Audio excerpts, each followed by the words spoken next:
And it's time. We are officially on. So I do believe everything is set. We're ready to go. Welcome. This session is about overcoming overwhelm paraliminal. Now, there is a lot to be said about this topic, so let's zero in first and foremost. What is overwhelm? If I say to you, do you feel overwhelmed? Most people would say, no, I'm not overwhelmed.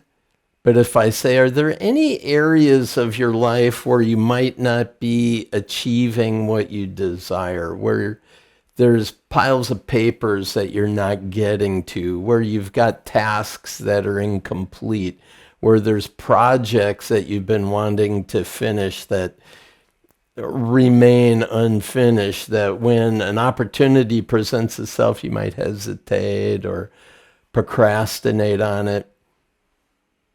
In each of those situations, when the decision point comes to do something about those, there's a moment at which you back away from it. Oh, I'll get to that later. Oh, I'll handle that.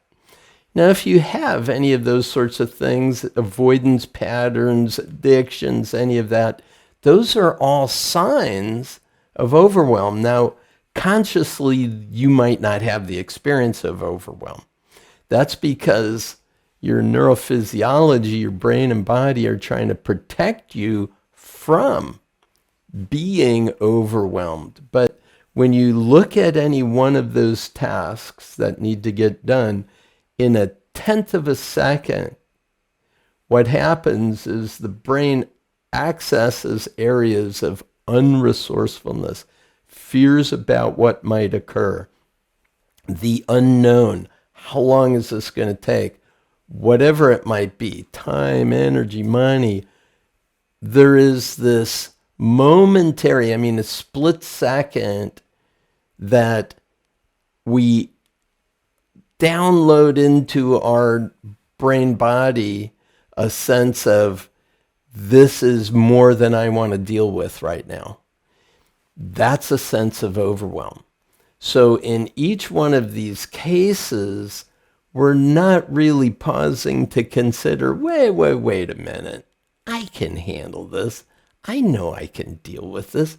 I've done this kind of thing before. I've got the resources within me. Instead, because we're moving fast, we're zipping past it, all of a sudden we're overwhelmed. We're not attending to our resourcefulness.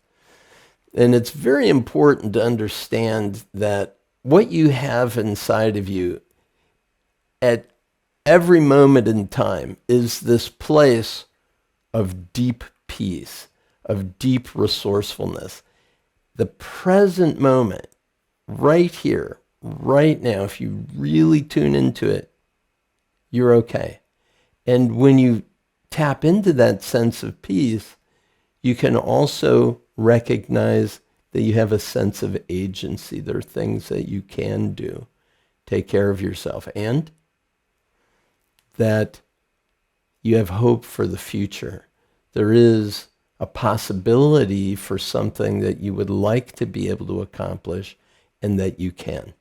Now, in those moments, if you could tap that resourcefulness and then project it into the future, you'll know, I can get this done.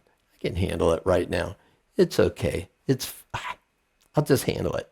And so much more gets accomplished with a sense of flow and ease.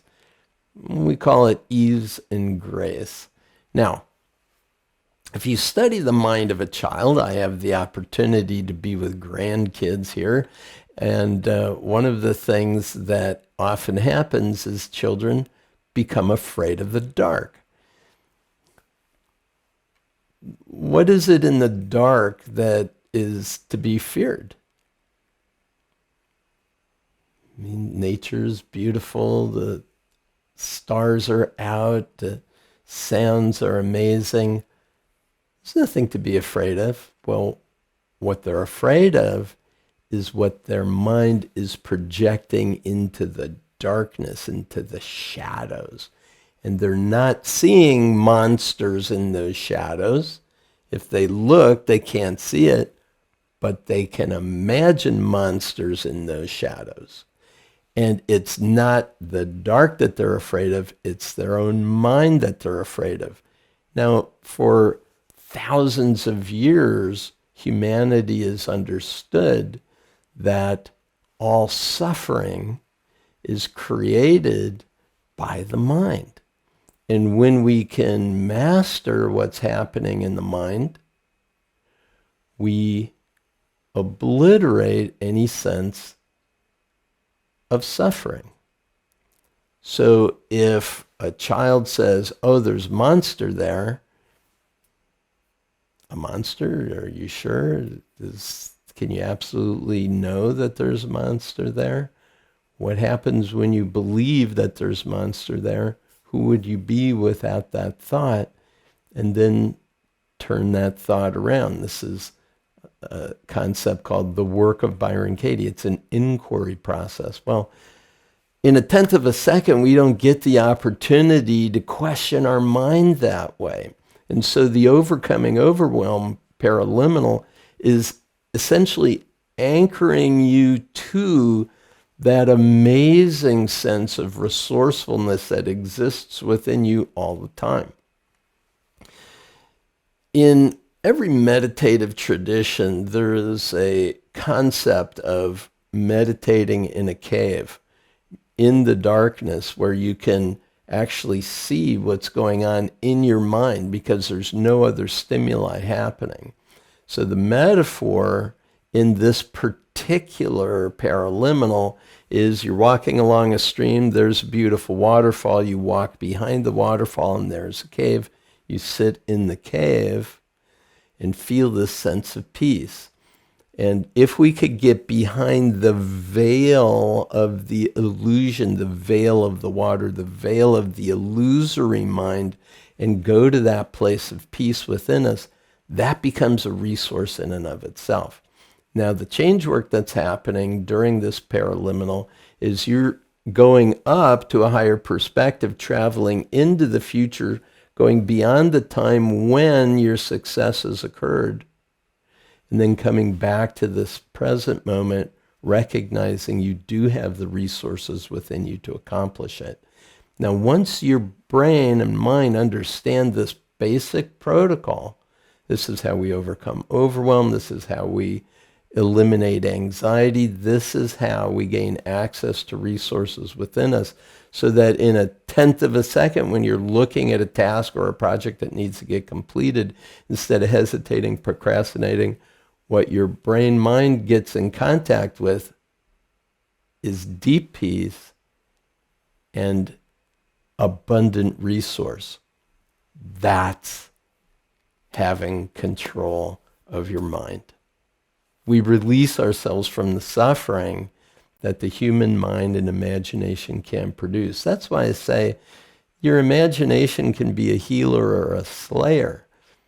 If you've got a situation or a problem that you've got to face, and it's a big one, all right, you're going to face it. Why not face it with a sense of confidence, with a sense of resourcefulness, being tied in to this present moment, really anchored here in this place of peace? It is your natural state. So if you understand overwhelm, if you understand that cognitive overwhelm will have a tendency to affect your attention, your perception, your thinking, your decision-making, your memory, your responding, all of it, then it really behooves us all to be able to recognize when overwhelm is having its way with us, and then quickly be able to shift to a more resourceful state. Now, every time you listen to a paraliminal, you're really practicing this connection. You're practicing coming back to the present moment, feeling yourself relaxed here, noticing your breath, closing your eyes, listening to the sounds, being present. The effect that a paraliminal will have as a result of going through these protocols is that you will automatically and spontaneously tap into this resourcefulness more often than not. And if you can identify any areas where you're not getting the results that you want, this is a great paraliminal to get you back on track. Enjoy it and have an absolutely spectacular day. Peace and blessings. We'll see you in the next session.